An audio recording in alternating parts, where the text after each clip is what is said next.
এবার নেপাল হতে চলেছে একটি হিন্দু রাষ্ট্র। হ্যাঁ জানি, এখন অনেকেই বলবেন নেপাল তো আগে থেকেই একটা হিন্দু রাষ্ট্র ছিল, তাহলে নতুন করে আবার হিন্দু রাষ্ট্রের মানে কি? তবে না বন্ধুরা, নেপাল বর্তমানে কোনো হিন্দু রাষ্ট্র নয়। নেপাল একটি ধর্মনিরপেক্ষ দেশ।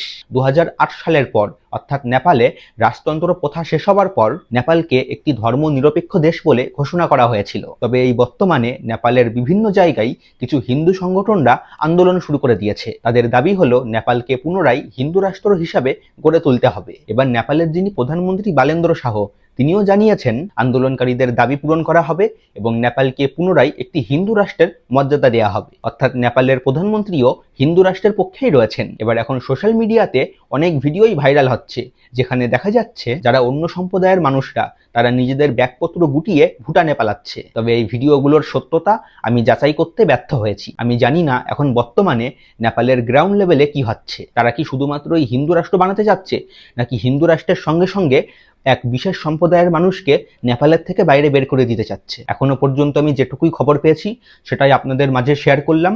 ভালো থাকবেন সবাই, ধন্যবাদ।